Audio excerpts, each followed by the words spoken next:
Palavra do Senhor. As crianças terão seu culto lá nos fundos agora, enquanto nós vamos meditar também na palavra do Senhor aqui, no livro de Apocalipse.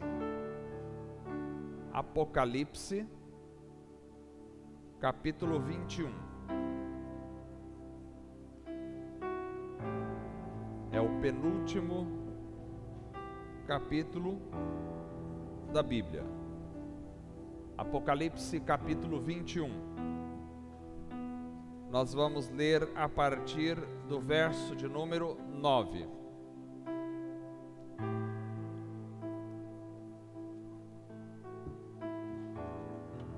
Diz assim a palavra do Senhor: Um dos 7 anjos que tinham as 7 taças cheias das últimas 7 pragas aproximou-se e me disse: Venha, e eu lhe mostrarei a noiva, a esposa do Cordeiro. E ele me levou no espírito a um grande e alto monte, e me mostrou a cidade santa, Jerusalém, que descia do céu da parte de Deus.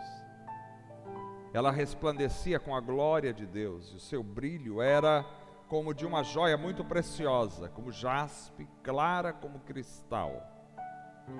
Tinha uma grande e alta muralha com 12 portas e 12 anjos junto às portas. E nas portas estavam escritos os nomes das 12 tribos de Israel. Havia 3 portas ao oriente, 3 ao norte, 3 ao sul, 3 ao ocidente. A muralha da cidade tinha 12 fundamentos, e neles estavam os nomes dos 12 apóstolos do Cordeiro. E o anjo que falava comigo tinha como medida uma vara feita de ouro para medir a cidade, suas portas e seus muros. A cidade era quadrangular, de comprimento e largura iguais. Ele mediu a cidade com a vara, tinha 2.200 quilômetros de comprimento, a largura e a altura eram iguais ao comprimento. Ele mediu a muralha e deu 65 metros de espessura, segundo a medida humana que o anjo estava usando. A muralha era feita de jaspe e a cidade de ouro puro, semelhante ao vidro puro. Os fundamentos dos muros da cidade eram ornamentados com toda sorte de pedras preciosas. O primeiro fundamento era ornamentado com jaspe, o segundo com safira, o terceiro com calcedônia, o quarto com esmeralda, o quinto com sardônio, o sexto com sárdio, o sétimo com crisólito, o oitavo com berilo, o nono com topázio, o 10º com crisópraso, o 11º com jacinto e o 12º com ametista. As 12 portas eram 12 pérolas, cada porta feita de uma única pérola. A rua principal da cidade era de ouro puro, como vidro transparente. Eu não vi templo algum na cidade, pois o Senhor Deus Todo-Poderoso e o Cordeiro são o seu templo. A cidade não precisa de sol, nem de lua para brilharem sobre ela, pois a glória de Deus a ilumina, e o Cordeiro é a sua candeia. As nações andarão em sua luz, e os reis da terra lhe trarão a sua glória. Suas portas jamais se fecharão de dia, pois não haverá noite.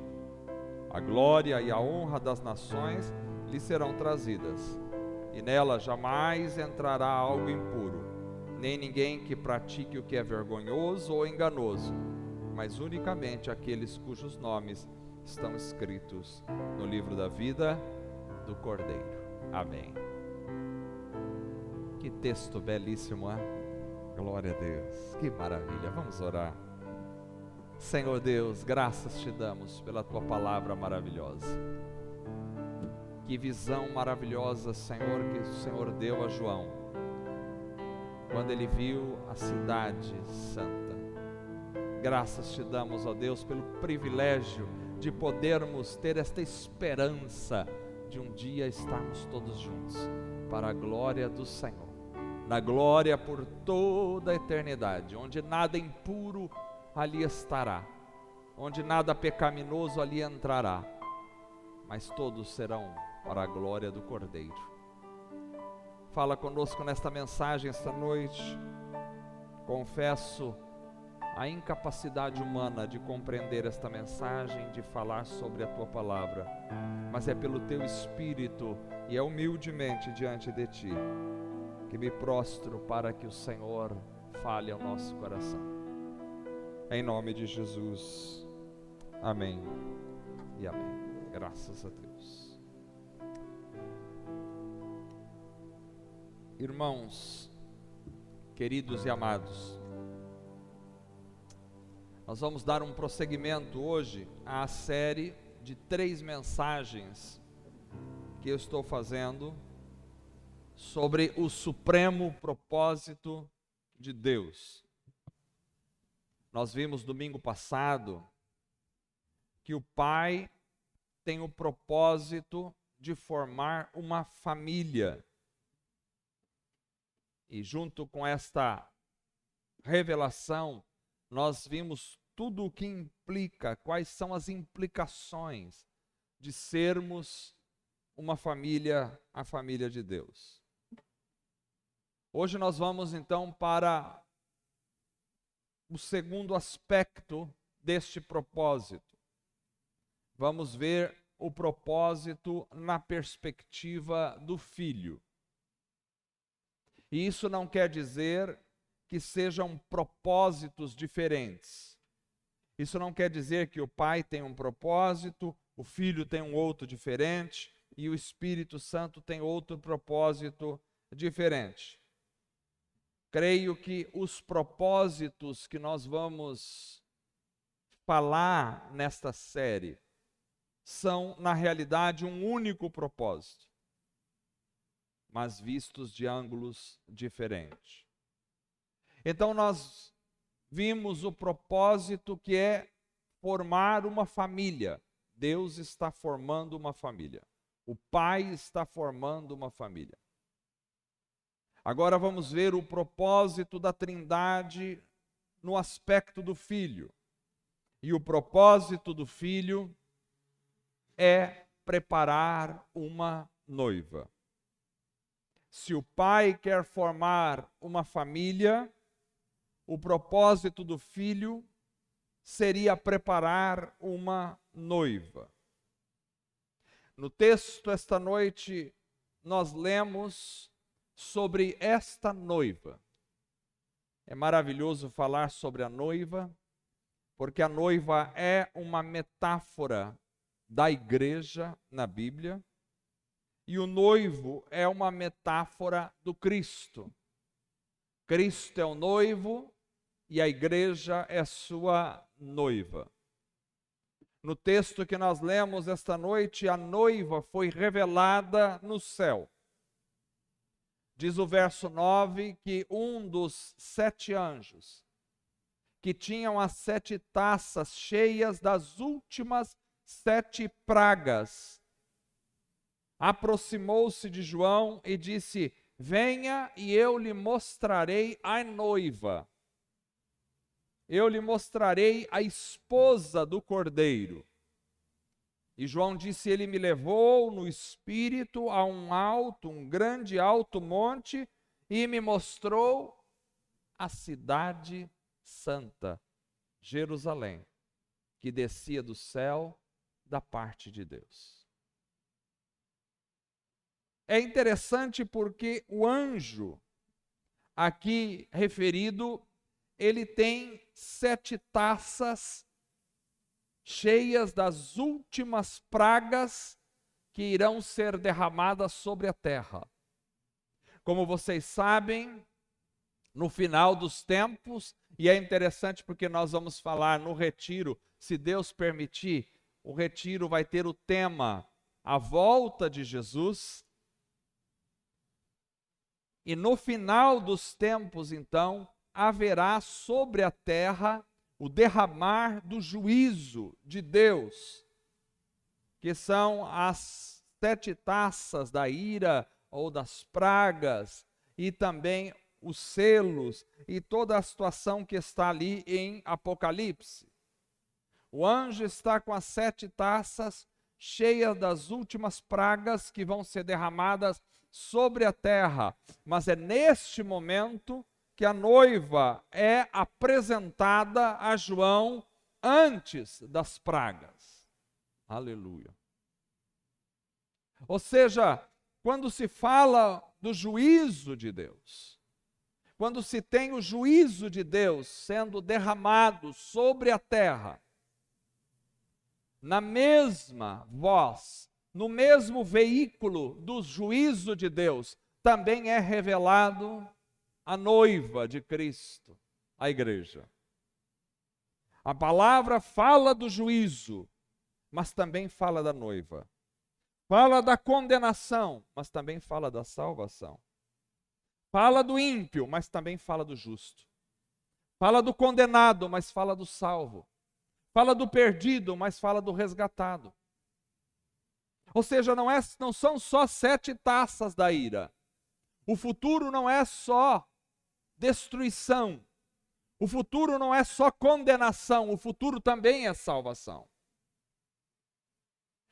E me lembrei daquela mensagem de Abraão que trouxe aqui para os irmãos, de que quando os anjos iam para destruir Sodoma e Gomorra, em meio ao caminho da destruição, veio a esperança do filho Isaque. Então, em meio à destruição das 7 taças, das pragas que virão sobre o mundo, e é muito difícil hoje em dia você falar sobre isso, porque as pessoas têm uma visão de Deus completamente distorcida. E a visão que a sociedade tem de Deus é uma visão de um Deus que jamais iria sequer derramar nada de pragas ou da ira ou do juízo sobre o mundo. Porque a visão que a nossa sociedade tem de Deus é uma visão de um Deus que não é santo, que não é justo, que compactua com o pecado, que aceita a transgressão, que não se volta contra o mal, mas que recebe tudo e todos e deixa tudo da mesma forma como sempre foi. Mas este não é o nosso Deus. O livro de Apocalipse revela claramente que Deus derramará juízo sobre o mundo. Deus julgará o mundo. Jesus disse: o mundo está condenado.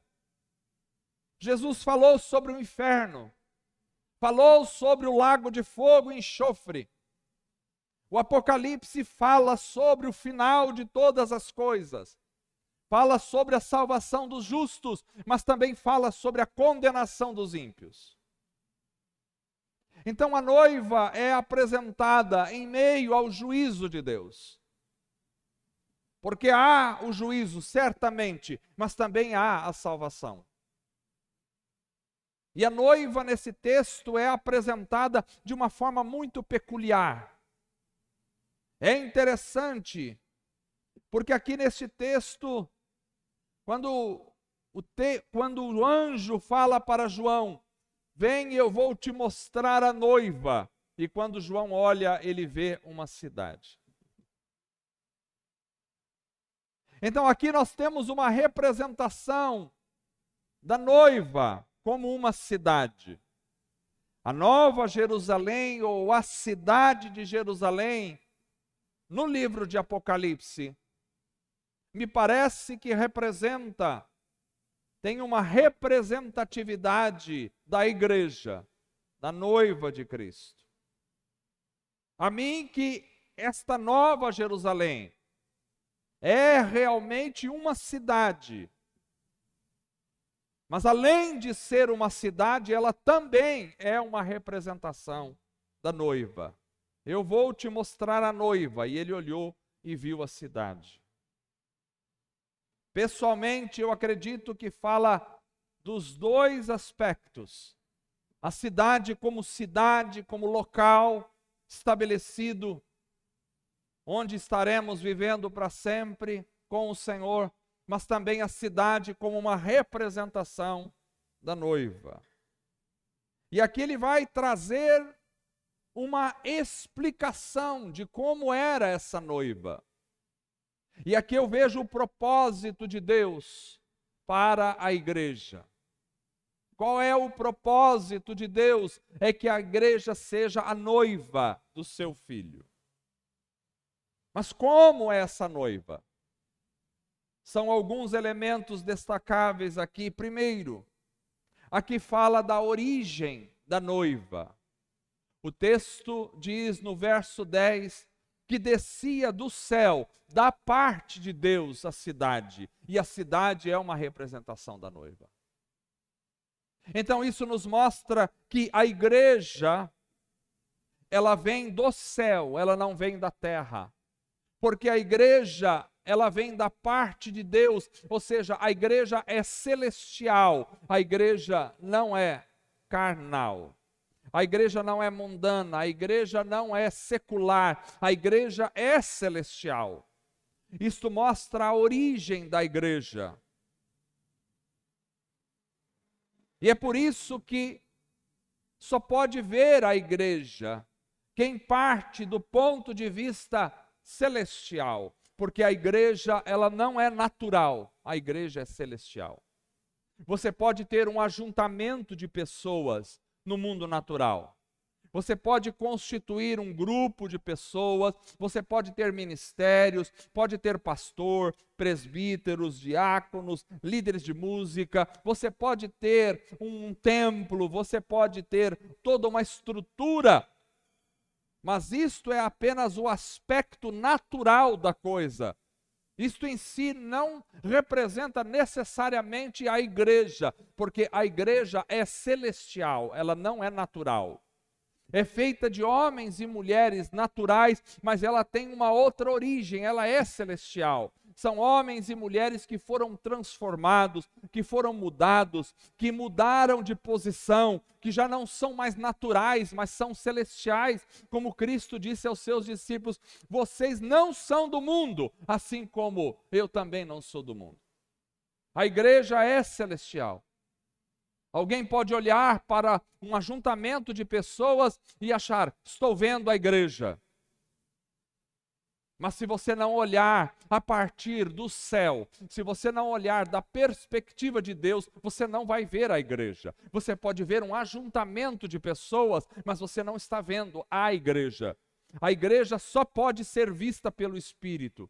A igreja só pode ser entendida pelo poder do Espírito Santo. A igreja só pode ser contemplada pelas obras maravilhosas da celestialidade de Deus. A igreja só pode ser observada do ponto de vista celestial, porque ela é celestial, ela não é natural. Então aqui fala da nossa origem. Como igreja, nós somos celestiais.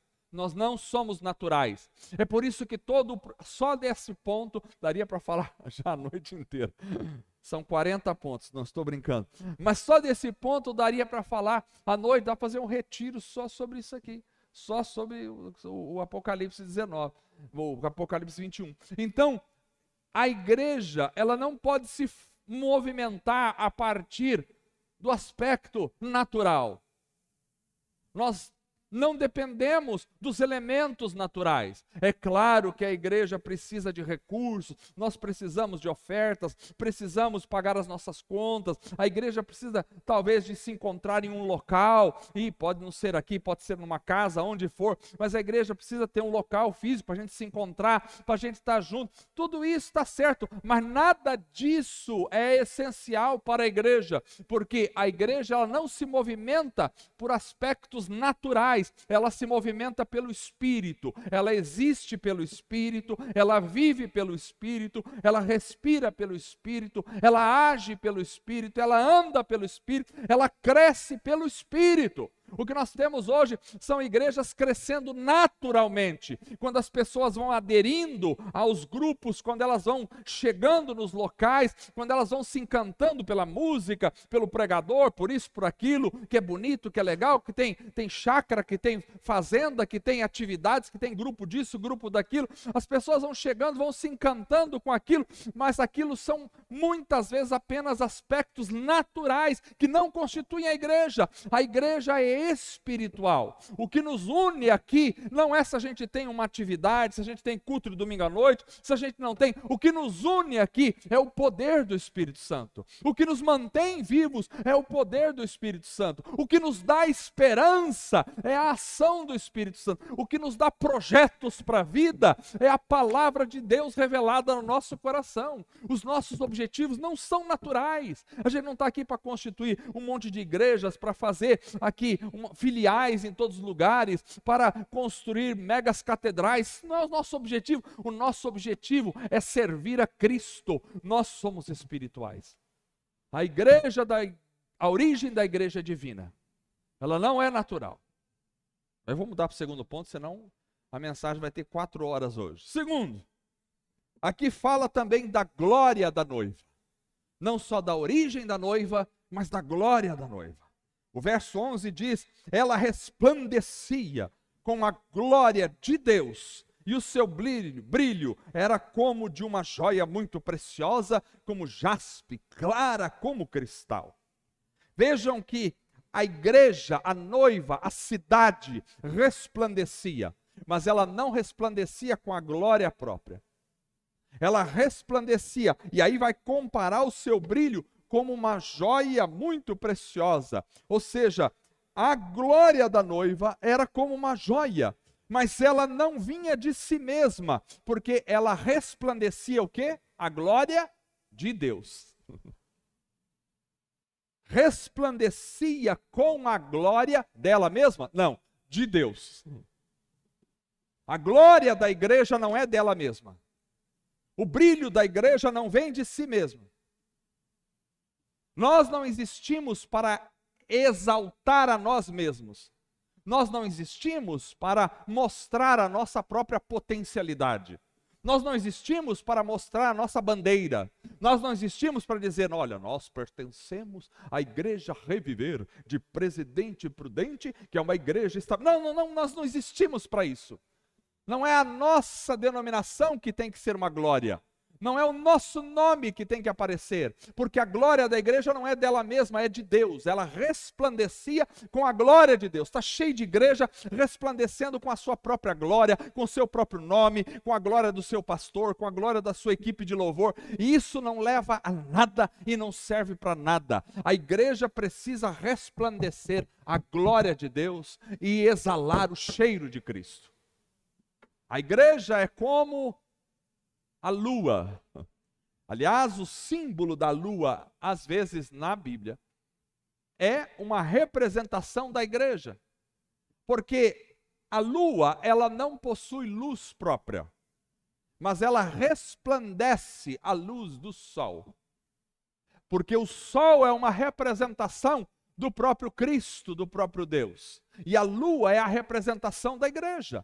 Então o sol lança seu brilho na lua, que lança seu brilho na terra. Se nós vemos a lua cheia, bonita, brilhante, numa noite escura, a gente percebe, nossa, mas como a lua está brilhando? Mas ela não está brilhando uma luz que vem de si mesma. Ela está brilhando uma luz que vem do sol. E assim é a igreja. A igreja reflete a luz, mas não é dela mesma, é de Cristo. Porque a glória não é da lua, a glória é do sol. Se o sol apagasse, a lua deixava de ser vista à noite, ela deixava de ser iluminada. Porque ela depende totalmente do sol para resplandecer. Assim como a lua depende absolutamente do sol, a igreja depende absolutamente do Senhor. Se não é Cristo lançando a luz sobre nós, nós não temos luz própria. Nós precisamos de Cristo. Precisamos resplandecer a luz do Senhor. Isso nos mostra que nós devemos refletir sempre. Qual glória? A nossa? Não. Nós devemos refletir a glória do Senhor. É por isso que nós não fazemos discípulos de nós fazemos discípulos de Cristo. É por isso que nós não trazemos pessoas a nós trazemos pessoas a Cristo. Porque é Cristo que é o ponto central da igreja.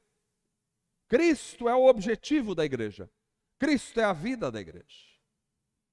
Mas além disso, além de falar da origem e da glória da noiva, o texto de Apocalipse também fala, olha, Apocalipse daria para a gente pregar 10 anos, só em Apocalipse, que maravilha, fazer uma série de 79 mensagens de Apocalipse, pregando 10 anos, olha, é maravilhoso esse texto. Mas aqui fala também, estou me contendo para falar desse texto, que não dá para falar desse texto sem se emocionar, sem ver a grandeza de Deus expressa, porque aqui também fala, não só da origem da glória da noiva, aqui fala dos caminhos da noiva, os caminhos da noiva.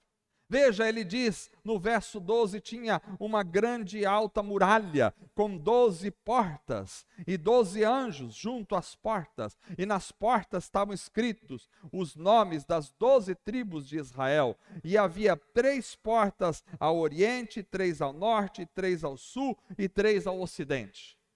Interessante, porque a noiva aqui é representada com muralhas. As cidades antigas tinham muralhas. Hoje o que tem muralhas são os condomínios, que são cidades muradas dentro das cidades. Mas naquela época as cidades tinham muralhas. E por que as cidades tinham muralhas? Porque as muralhas eram um aspecto de proteção da cidade. Não existiam aviões, não existiam helicópteros, então as pessoas não conseguiam atingir as cidades a não ser por terra. E para chegar na cidade, eles vão passar pela muralha da cidade. Então as muralhas eram um aspecto de proteção das cidades. E aqui ele representa a noiva com muralhas, ou seja, a noiva está protegida.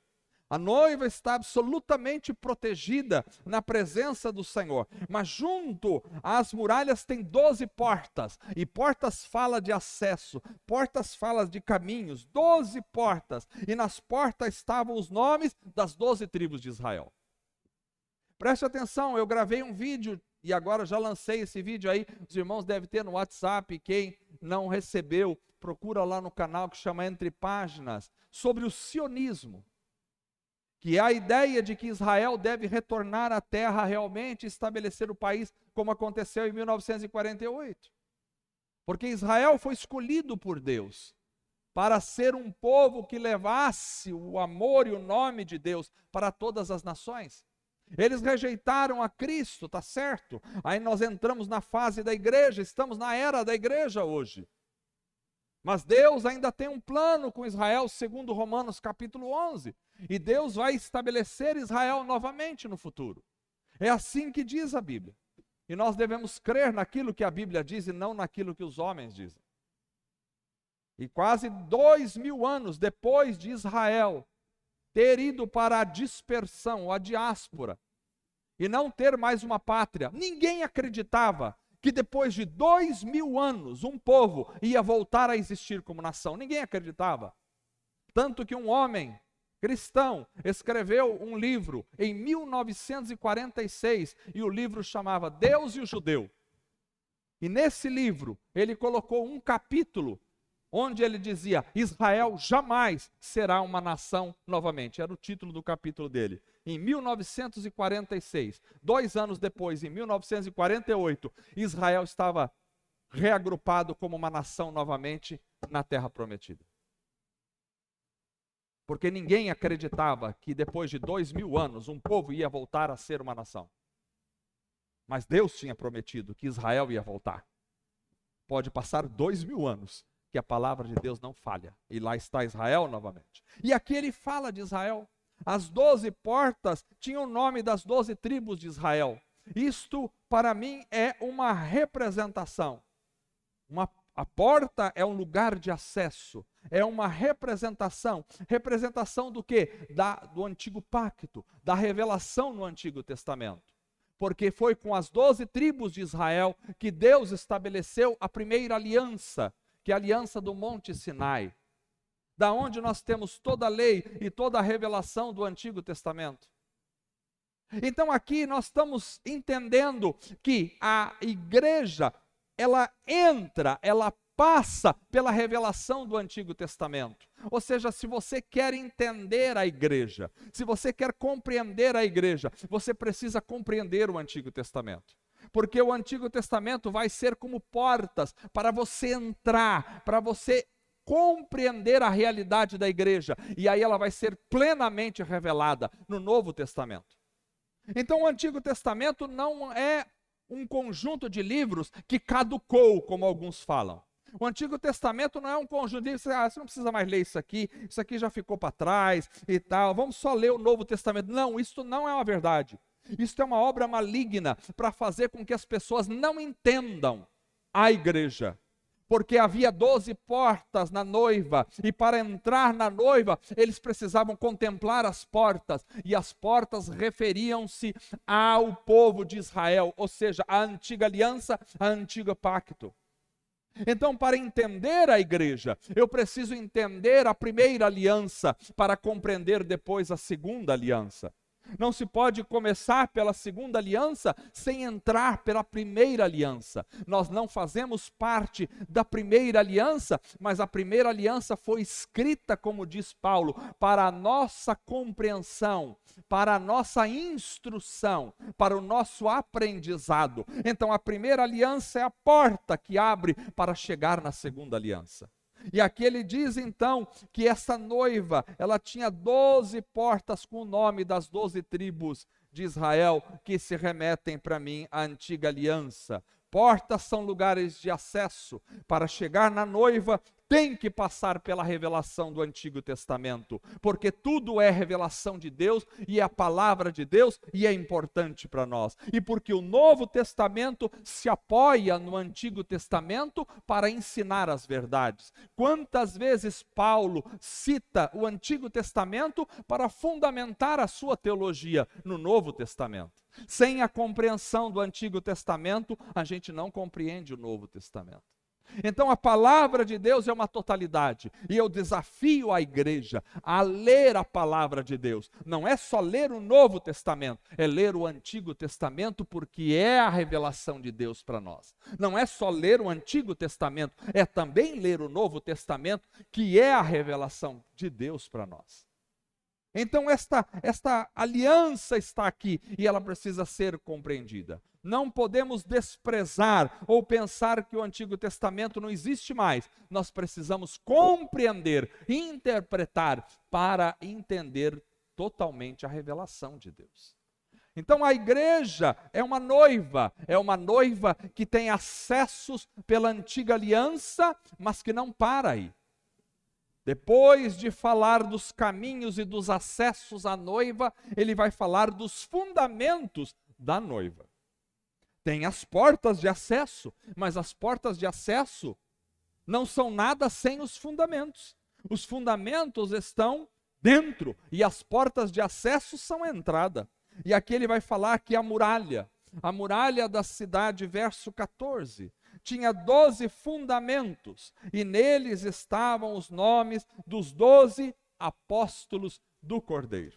Os 12 apóstolos do Cordeiro. Então, as portas estão ligadas às muralhas, as muralhas estão ligadas aos fundamentos, e os fundamentos falam dos 12 apóstolos do Cordeiro, ou seja, a noiva se fundamenta não só no Antigo Testamento, mas ela se fundamenta nos ensinamentos de Cristo e dos seus apóstolos.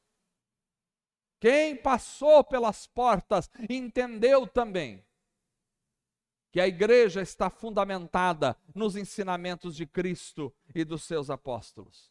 Ou seja, quem desconhece os fundamentos da fé não pode ver a igreja. Só pode ver a igreja quem entende os fundamentos da igreja. Os fundamentos da igreja não são os fundamentos doutrinários de uma igreja, não são os fundamentos denominacionais. Os fundamentos de uma igreja não são as filosofias dos pastores, não são as teologias dos pastores, não. Os fundamentos da igreja é o evangelho verdadeiro de Cristo Jesus, é a palavra pura para o nosso coração.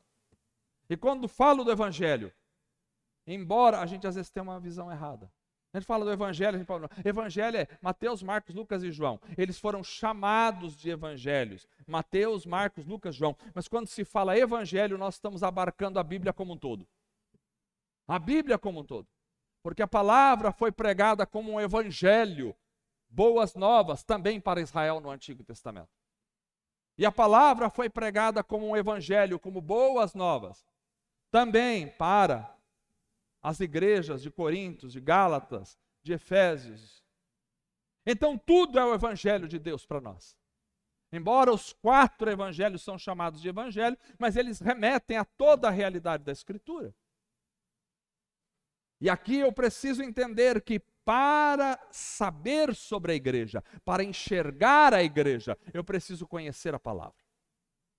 Hoje em dia nós temos um grupo de pessoas cada vez mais crescente, que não conhecem nada da palavra, que não estudam a palavra, que não leem a palavra. Aliás, a maioria das igrejas pouco se interessam por conhecimento da palavra. A maioria das pessoas estão preocupadas com a música. A música é importante, eu acho muito bom que os irmãos venham aqui, toquem bonitinho. Eu acho maravilhoso, nós louvamos a Deus, adoramos a Deus com as músicas e cantamos a palavra. Isso é importante. Quando a música é cantar a palavra de Deus, então nós estamos no caminho certo. Agora, a maioria das pessoas vivem de música, mas não de conhecimento da verdade revelada. Uma coisa é você cantar as músicas, outra coisa é você conhecer a verdade da palavra revelada. Infelizmente, em muitos lugares, a grande maioria do culto está na música. E na hora da reflexão da palavra, 10, 15 minutinhos está bom demais. O povo não quer nem saber. Por quê? Falta conhecimento, falta alimento na palavra. Para ver a noiva, eu preciso entender o fundamento. O fundamento da noiva é a palavra. O fundamento da noiva são os apóstolos, é o Cristo, é a mensagem dos apóstolos. Então tem o Antigo Testamento, que são as portas, e tem o Novo Testamento, que é o fundamento da cidade. Que maravilha. Fundamento da noiva. Mas além disso, aqui também fala da perfeição e da preciosidade da noiva. Como é que a noiva, se Cristo está formando uma noiva, esta noiva não só tem origem no céu, esta noiva não só reflete a glória de Deus e não a sua própria glória, esta noiva não só está fundada nas portas da palavra, que é o Antigo Testamento, mas também está fundada nos alicerces do Novo Testamento. Como é que essa noiva que Cristo está preparando? Esta noiva é perfeita e preciosa. O verso 16, ele vai dizer, a cidade era quadrangular. Quadrangular, não é a igreja do evangelho quadrangular, não. A cidade era quadrangular. Por mais apreço que a gente tem aos irmãos. De comprimento e largura iguais. E ela mediu a cidade com a vara. Tinha 2.200 quilômetros de comprimento, a largura e a altura eram iguais ao comprimento. Não vou entrar na questão numérica aqui. Mas o que é importante aqui, ao meu ver, é entendermos que a igreja é quadrada. O que é algo quadrado? Algo quadrado aqui é algo perfeito. O comprimento é o mesmo da altura, que é o mesmo da largura. Ou seja, é como se fosse um cubo, quadrado, um quadrado. Este quadrado com todos os lados iguais, isto fala da perfeição. Ela não é torta, ela não tem um lado maior do que o outro, ela não tem uma parte mais comprida que a outra, ela é perfeita em sua extensão. Ela tem tanto o mesmo comprimento, quanto a mesma altura, quanto a mesma largura. Ou seja, ela vive a perfeição do Evangelho. A igreja, ela é perfeita.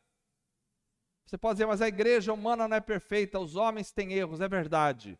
Eu tenho erro, você tem erro, mas em Cristo Jesus nós somos perfeitos. Somos perfeitos pelo sangue de Cristo. Somos perfeitos pela obra de Cristo. É a obra de Cristo que faz da gente perfeito.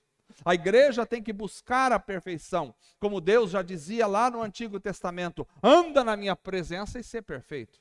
Ser perfeito é andar na presença do Senhor. Ser perfeito é caminhar rumo à perfeição. Ser perfeito é viver com o perfeito. Ser perfeito é estar embutido no perfeito. Então aqui nós vemos as pedras preciosas que vão falar da preciosidade da igreja. E nós vemos o quadrado que vai falar da perfeição da igreja. Ou seja, a igreja, a noiva, ela cresce no aperfeiçoamento dos santos segundo a obra de Cristo. O que isso tem a dizer para nós? Tem a dizer que nós não podemos nos contentar em não estarmos crescendo e sendo aperfeiçoados. Aliás, é por isso que os dons são dados à igreja. Segundo Paulo, eles são dados para o aperfeiçoamento dos santos. O que é aperfeiçoamento? É algo que está bom e vai aperfeiçoando, vai melhorando e vai melhorando. Aperfeiçoamento. O processo da igreja é um processo de aperfeiçoamento. Ou seja, nós vamos melhorando a cada dia. Isso deve ser algo que precisa estar entre nós. Nós não podemos estar piorando a cada dia. Nós não podemos estar ficando mais frios a cada dia. Nós não podemos estar ficando mais ignorantes a cada dia. Nós não podemos estar nos afastando de Deus a cada dia. É o contrário, nós precisamos estar nos aperfeiçoando. Hoje está melhor do que ontem, amanhã melhor do que hoje. Se você pecou hoje, procure não pecar amanhã. Se você falou algo ruim hoje, procure melhorar amanhã. Se você fez alguma coisa hoje que pesou no seu coração, procure ser diferente amanhã, porque a igreja caminha para um processo de aperfeiçoamento. Ela é perfeita, e nesse processo de perfeita, ela está se aperfeiçoando a cada dia. Porque ela é preciosa. Ela é preciosa. Ele fala e não cansa de falar sobre cada pedra, e ele vai dando os nomes das pedras preciosas, e depois ele fala das pérolas, das portas como pérolas. Ele fala do ouro. Isso mostra a preciosidade, o valor da igreja. E o valor da igreja não é o valor da igreja pela igreja. O valor de uma coisa é o valor que alguém lhe dá. Eu me lembro que acho que já contei para os irmãos, estava lendo sobre um livro aí, e um autor então, de repente ele faz uma comparação. E ele diz assim: quando eu era criança eu tinha 2 ursinhos. E um urso era feio, marrom, era feio, faltava um olho. Era esquisito. Mas eu amava aquele urso. E se alguém pegasse aquele ursinho de pelúcia, era uma catástrofe para mim. Se eu perdesse aquele ursinho, era terrível para mim. Mas eu ganhei um outro. O outro era todo bonitinho, todo certinho, mas eu não amava o outro. E se eu perdesse o outro, perdi. Mas eu não podia perder aquele ursinho com um olho só. Aquele ursinho que estava tudo esfarrapado. Aquele ursinho que estava todo sujo. Mas era aquele que eu amava. E aonde eu fosse, eu tinha que levar aquele ursinho. E ele disse: o valor de um elemento não está em si mesmo. Porque se fosse colocar os dois para vender, aquele outro que estava todo bonitinho valeria muito mais. Mas para mim, aquele outro com um olho só é o que valia muito e valia toda a minha vida. Então o valor de uma coisa não está nela mesma, mas naquilo que dão a ela. Porque a igreja é valiosa? A igreja é valiosa não é porque ela é valiosa por si só, ela é valiosa porque Cristo lhe dá valor. E se Cristo dá valor à igreja, então a igreja tem valor, aleluia. Você tem valor, e você não tem valor por causa de você mesmo, por causa das tuas habilidades, por causa da tua aparência, por causa da tua sabedoria, por causa da tua força, por causa das coisas que você faz. Você não tem valor por causa disso, você tem valor porque Jesus te dá valor, aleluia. O mundo pode não dar valor a você, mas você tem muito valor porque Deus te dá valor. O valor de alguma coisa está em quem lhe dá. E Cristo te dá valor. E morre por você. Assim como aquela criança morreria por aquele ursinho. Por isso aquele ursinho era extremamente valioso para ela. A igreja tem valor. Mas isto não só fala do valor da igreja. Aqui o texto também fala, vocês estão com vontade de ouvir? Vou continuar mais um pouquinho. Aqui também fala da luz da noiva. Não só da preciosidade e da perfeição da noiva, mas aqui fala da luz. A luz da noiva. Eu já falei da glória da noiva, do brilho da noiva, agora eu vou falar da luz, que é outra coisa. Diz no verso 23 que a cidade não precisava nem de sol, nem de lua, para brilharem sobre ela, pois a glória de Deus a iluminava e o cordeiro era a sua candeia. Candeia aqui é a luz. O cordeiro era a sua luz. A luz. Vocês sabem que Deus nos fez como uma metáfora das coisas reais. Deus nos fez como uma metáfora. Nós, seres humanos, nós precisamos da luz para enxergar. O nosso órgão receptivo da visão, ele funciona na base da luz. É tanto verdade que se nós desligarmos todas essas luzes e não tiver nenhuma luz lá fora e tudo ficar sem luz aqui, nós, com os mesmos olhos que temos, funcionando como está funcionando, nós não conseguiremos enxergar nada. Por quê? Porque a gente não enxerga a partir dos nossos próprios olhos. Eles são apenas receptores. Eles precisam da luz para nos mostrar a realidade das coisas. A gente só enxerga por causa da luz. Se não tiver luz, a gente não enxerga. A gente só enxerga porque a luz vem para os nossos olhos. E é esta a realidade da noiva. A noiva só pode enxergar, só pode ver o caminho, só pode ver a realidade das coisas a partir da luz. E qual é a luz da igreja? A luz da igreja é o cordeiro, porque o cordeiro é a candeia, é a luz da igreja. Então, para ver a vida, a igreja precisa de Cristo.